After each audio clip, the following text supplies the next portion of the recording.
Magandang araw po sa inyong lahat, araw ng Huwebes.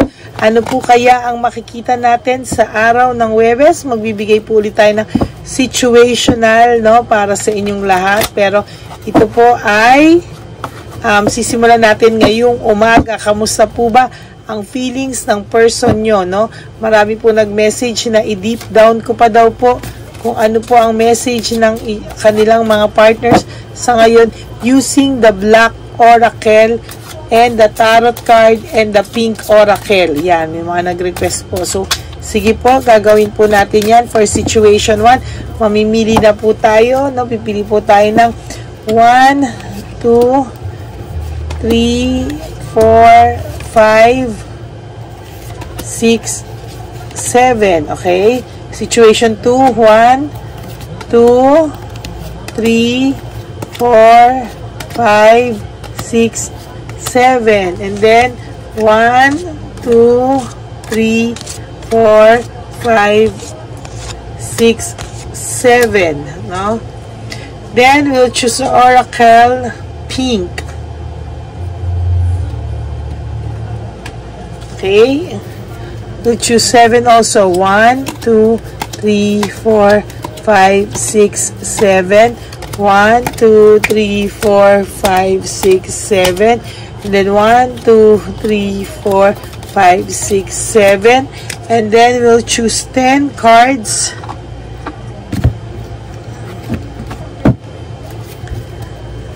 One, 2, 3, 4, 5, 6, 7. 1, 2, 3, 4, 5, 6, 7.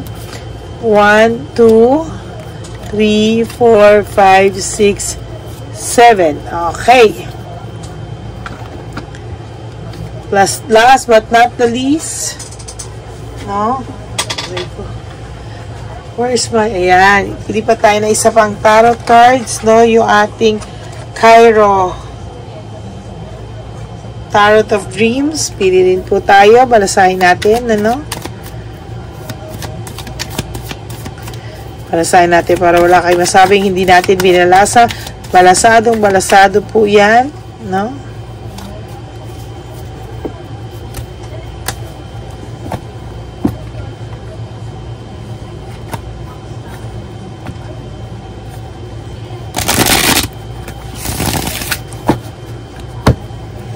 Pintay 7. 1, 2, 3, 4, 5, 6, 7. 1, 2, 3, 4, 5, 6, 7. 1, 2, 3, 4, 5, 6, 7. Okay. So, there.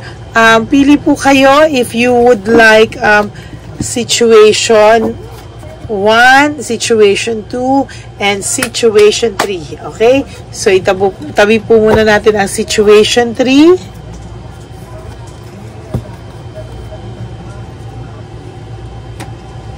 At situation 2. We'll start with situation 1. Ibahin natin, ano?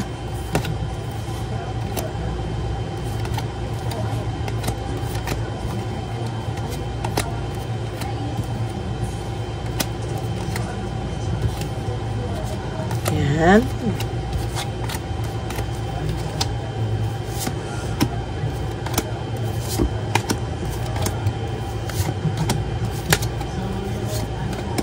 Namin nating mga tingnan natin, no?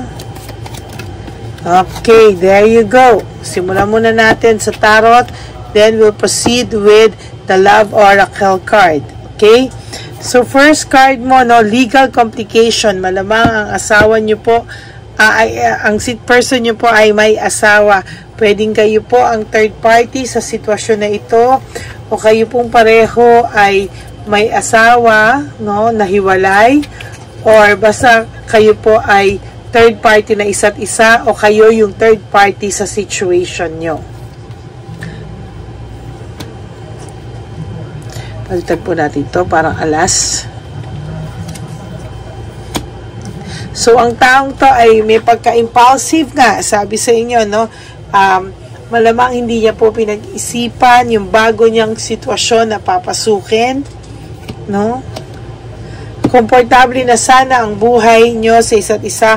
Alam nyo na gumagawa kayo ng halimbawa ng hindi tama, gumagawa kayo ng something, no? Pero humihingi kayo ng tawad or naisip nyo mali itong ginagawa nyo, pero mahal nyo talaga ang taong to. At alam nyo na nga na mahal nyo tong taong to at ganyan na yung sitwasyon nyo, niloko ka pa, no? Parang binalik lang din ni universe yung sakit na nararamdaman mo sa ngayon, ano?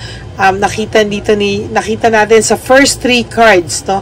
First 3 cards na talagang hindi pa paano ko ba sasabihin?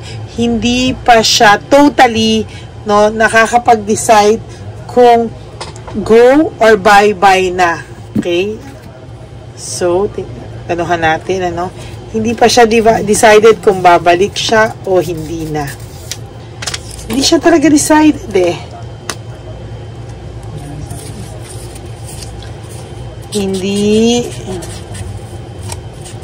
Hindi pa siya decided if babalik pa siya or hindi na. Yan. So, yan ang title natin. Hindi pa siya decided if babalik pa siya or hindi na. No? Kitang-kita natin, hindi natin sure kung babalik pa siya o hindi na. Right now, ang taong to ay may problema po, no? He has poverty. He or she has poverty, no? Malamang ang ibang to ay tumutulong pa po, ay humihingi pa po ng tulong sa'yo, no? Maybe, no? Humihingi pa siya rin ng tulong sa iyo. For those of you sa iba, no, malamang kayo din ay nasa abroad, no, at humihingi siya ng tulong sa inyo, no. Bigla he realized na there's sudden awakening, no, choosing happiness. Parang dati, kung ang importante sa taong to ay mga material na bagay, financial, etc., ngayon na-realize niya na money is not about everything, no? Na ang pera nandiyan, oo, nakakatulong sa iyo, pero it's not about money. Hindi rin naman daw pala po siya napapasaya ng pera, no? Ng too much money, no? High level of scrutiny, meaning baka sobra-sobra yung kapal ng mukha na pinaramdam sa iyo ng taong to, pinaramdam na sakit, lahat na po, no, nasa kanya na, pinaramdam niya lahat sa iyo. Now he is finding peace. Gusto niya raw po nakatahimikan, gusto niya po for the moment makalimutan niya lahat ng masasaklap na nangyari sa kanya, including you, na parang there was a time na parang kulit na sa ito, parang sakal na daw siya sa iyo, etc., but the truth is, totoo po, meron siyang kinakasama aside doon sa sayo, sa relasyon nyo, no? Home celebration. Dati daw po, masaya naman kayo. Yung simple choice nyo nga, sabi ko, diba? Sabi ko ay na-appreciate yung dalawa at yun talaga yung importante sa buhay nyo. Unlike now, na parang ang bigat-bigat ng oras niya, lahat na nangyayari sa kanya ngayon, parang nagkakanda, malas-malas siya, and nagtataka rin siya, no, bakit ganun yung nangyayari sa buhay niya. But then again, you are just successful, no? Successful ka po sa nangyayari sa iyo ngayon, ano? Kahit pa paano po, nakaka-adjust ka na. Saglit lang po, iinom lang po ako.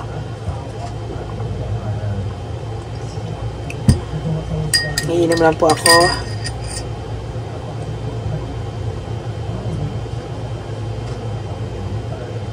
Yan, sorry po. Okay. Naghahanap po siya kung meron pa rin daw ba siyang magiging growth sa buhay niya, no? Kung kaya niya pa raw bang magbago sa buhay niya, no? But for now, ang naiisip po niya, buti ka pa daw po, successful ka na, na-end mo na daw po yung phase na sa sakit na binigay niya sa'yo. So, this person thinks na talagang okay ka na. So, 50-50 rin talaga siya, no? Hindi pa talaga siya decided ibabalik pa siya or hindi na sa relationship nyo. There's a group conflict right now which leads to frustration. Nalulungkot talaga po siya, hindi niya alam paano nangyari yun sa buhay niya. Pero all I can say is, kasalanan naman po niya, bakit siya nagkaganyan. And alam ko, for some of you, meron pa rin po kayong awa sa person na ito, no? Kahit papano. And then, there's this new opportunity, no? Para sa'yo, pwede ka pong naglilipat ng bahay, naglilipat ka ng trabaho, gusto mo lumipat ng trabaho, gusto mo lumipat ng bahay, sinasabi po sa inyo ng universe na go ahead daw po, no? Kasi makakabuti daw po sa iyo yung pagre-relocate. To be honest with you, natutuwa po si Divine Universe na finally, no, trinay mo na rin na makahanap ng bagong pagkakatitirahan or bagong trabaho, yan, no. Tapos for your last card, no, kalmado ka daw po, kalmado ka na daw po ngayon kumpara po dati, no, kumpara po dati na wala ka na pong ginawa kung hindi maaligaga, no. So dito naman po, tingnan po natin ang kanyang love oracle. I don't react when people mention your name, meaning hindi na lang po siya dati po sinisiraan kanya. Ngayon, kahit pa paano, no comment na lang siya, no? Because he realized mali po talaga siya. What is the truth? Hindi po masabi sa'yo ng taong to. Ano daw ba talaga yung nilihim niya sa'yo? But this person misses you so much. That's why he replay your conversation over and over and over again, no? Pero sa ngayon po, sabi ko nga po, hindi pa siya decided, ibabalik siya sa iyo or hindi. I can't promise you anything. Hindi pa po niya ikaw mapangakuan sa ngayon kung ano ang gusto niyang mangyari sa buhay niya. Secretly, nag-hope siya kahit paano na hindi ka makapag-move on. Sabi niya dito, so many things remind me of you. So, ibig sabihin po, no, na kahit anong gawin niya, parang ikaw po, bigla ka na lang naaaligaga, bigla ka na lang parang naiiyak. Sila po ang nakakaisip sa iyo sa mga oras na ganun ka, no? At talaga daw pong nasaktan ka nila, no? They have hurt me.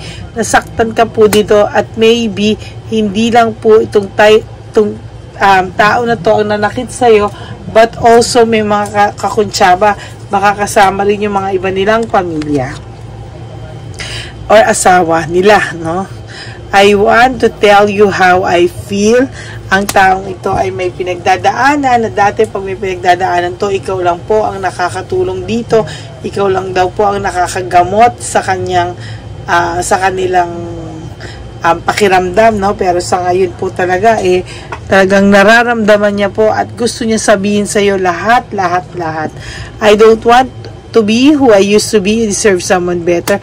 Parang sinasabi niya, kailangan niya magbago para naman daw po maging deserving siya sa pagmamahal mo, no? Gusto niya po talaga yun, ano? And I know exactly what I was doing. Parang alam niyang mali, masasaktan ka, pero tinuloy pa rin niya po dahil bugso ng damdamin. Why can't I tell you the truth? May pananakot din po ito, lalaki na ito, no? Laban sa iyo, kaya mas maganda po na wag mong kausapin itong taong to. Take time, heal yourself, give yourself a space, and mawawala po yan eventually, no? I feel you even though we're apart. Kaya nga po sabi ko po sa inyo, namimiss ka po ng taong ito because he cannot move on from you. Hindi pa rin naman po siya nakakalimot kahit minsan sinasabi niya na hindi daw kayo ang pinadhana, pero pinagtagpo lang kayo, no? And for the last card is, I can't come to you now. So, dito po, no, sa inyong cards, makikita po natin talaga na may meron pong pumipigil dito sa taong to, no, para lumapit po sa iyo totally, no. Yun. So, yun lang po, no, ang ating situation 1. For those of you who wants to have a private reading with me, you can always message me po sa Lady Lee Elena, that's Ladyly, no, at sasagutin ko po kayo. Hindi ko man po kayo masagot anytime na mabakante po ako sa work at sa sa readings, no, I will find time to answer you back, no.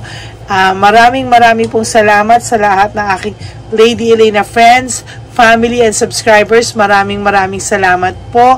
And please, no skipping of ads po. And sana po ngayong reading na to, makakuha rin pa ako ng super thanks. Yay! Kapag nag-resonate po sa inyo. Okay?